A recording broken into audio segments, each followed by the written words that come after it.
Alright, so I figured I'd do another update. It's just the end of another maybe 30-day period here. So there's been some more changes and adjustments to the tank. You'll see we got about 50 silver dollars swimming in there now. So we've been able to transition the guys in from the little tank into this tank. They're all the desired species that I want. I had to filter out 4 that are a spotted version of the silver dollars that I'm not interested in keeping in the big tank.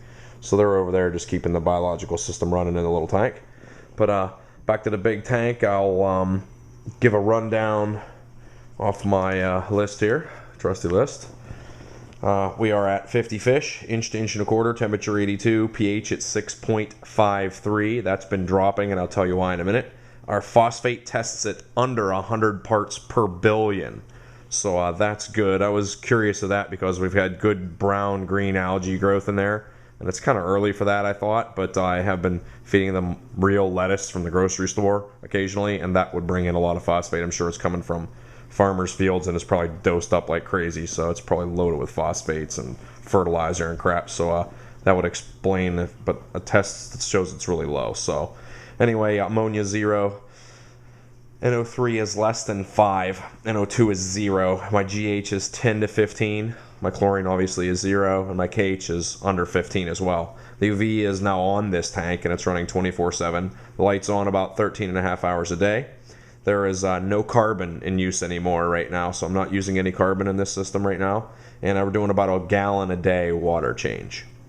So we did add the peat in this shot, so we now have the peat moss, and I have it in my BRS deluxe reactor, and we were using that for carbon, and I even had a little bit of old ammonia chips in there just in our beginning cycling up, and I'm pretty sure that anything toxic in there would have been filtered out, and I'm pretty confident my RO system is taking anything out of the water. I am adding a little bit of RO Right by Kent Marine. That brings in some of the basic stuff back in after you filtered it out with your RO that's good for the fish. So I may move on to like a discus kind of supplement or just saltwater fish supplement just to give them some of the vitamins and stuff they want, maybe in a little bit in the future after I maybe get a few more in there. I'm sure they're getting enough from the food right now. But if I'm going to do any more. Let me zoom in and I'll just show you what we've got. So we've really naturaled out in there really good. You can see we've got some light growth on the leaves, giving us a little bit of an algae kind of look in here. And we'll get a little bit up here by the light too, kind of growing. You can see them on the overflow spouts there, and this one particular plant up at the top, if the light isn't just blasting on it, you can see she's getting a little bit of brown growth. And I think that personally, that gives everything a little bit more of a realistic look. So it looks like things are alive, and I just don't like silk green plants that look like they've been through the wash cycle.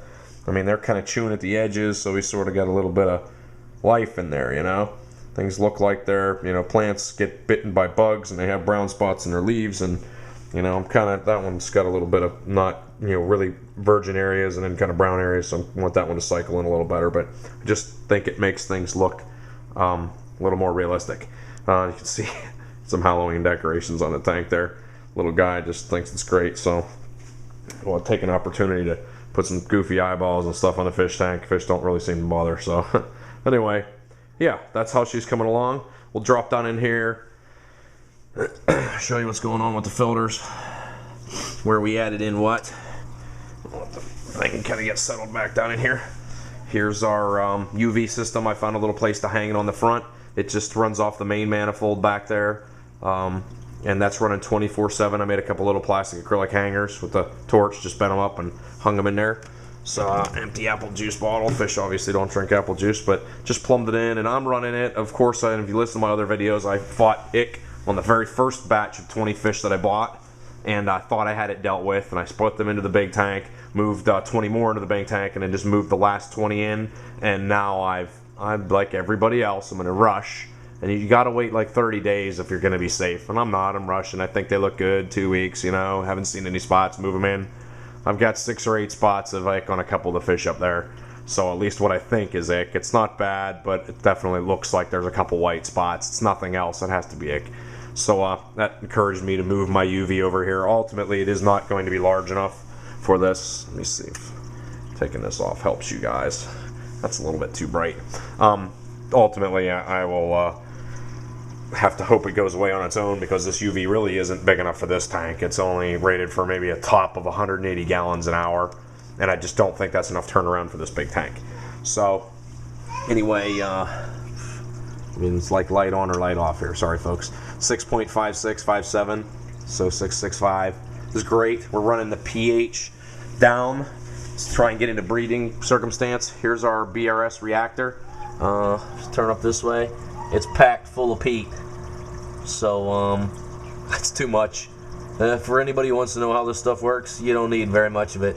I got it on, literally, you can see the valves up there. The UV's the top one, it's 45% shut, maybe 50% shut. The bottom one, literally, as soon as I saw water moving in it, I stopped. It's running the pH down way too quick. That stuff is super effective. So I don't have carbon in there because I'm afraid I won't be able to determine how much pH is going in and what's getting filtered out, and if there's a color change or not. But if I were going to do it again, I'd put like a quarter cup in there, where I'd say that's probably 4 cups or 3 cups. Quarter cup would have been plenty for at least a month-long, dosage cycle. That's probably going to last me 6 months. So when it's on so slow, that it's just enough to let that clear. If I stall it, it turns kind of orange inside there. So as soon as I see just enough to let the orange go away, I know I'm getting a little drip. And that's driven my pH down now, from almost 7 even flat down to 6.5 over maybe 2 weeks here. Just letting it creep down real slow, and it just drops maybe a half a point, every week or so. So we're about 6.67 last week, and 6.87 the week before. 7.0 on my last video. So anyway, temperature's smooth at 82. Now I've brought that up a little bit, again, to combat my ick. If it's going to get out of control, higher temperatures, faster cycle for it. So that's kind of what you want. So I hope she looks a little more realistic. Hope that gives you all some information you can use in your tanks. And I'm real happy with it. Everything's working good. I'm having to change the socks a little more than I thought. So there they are over there. I think I'm going to buy a new set. I've scrubbed them 3 or 4 times. They're cheap. I think I might just buy new ones and let those dry out all the way. It's just they're not turning out to be as scrubbable as I thought. But I'm actually dealing with a little bit of a micro bubble problem down here.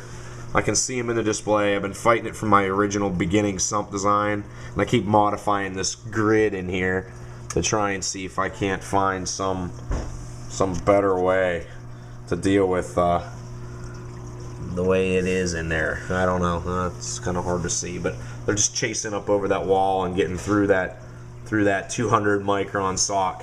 So maybe if I leave the sock there, it has too much restriction and clogs too fast. If I put a foam block in there, maybe if I found a foam block and stuffed it in there, maybe that'd break them up. But they get over to the pump and then they get obliterated and sent into the display. So they're just really, really fine. They don't even show up on the camera. Maybe you can see 1 or 2 just glitter off out of the shine there a little bit. But they're pretty small, and most of them are getting stirred around. It almost looks like bacterial bloom. It's just real fine powdery in there. So nothing filters it out. The carbon didn't take it out. It has to be pulverizing. Just small bubbles that are being made by the bio balls. As the water runs down through the bio balls, gets under the plate there, gets over, 1 or 2 gets to the pump, turns into 10. 10 comes through, turns into 100, and pretty soon you got powdered sugar looking real little dots, kind of. You can actually just see it into the light right there. It's just there at the top where the fish are at. It's just kind of a white cloudy, and it's definitely not a bacterial bloom.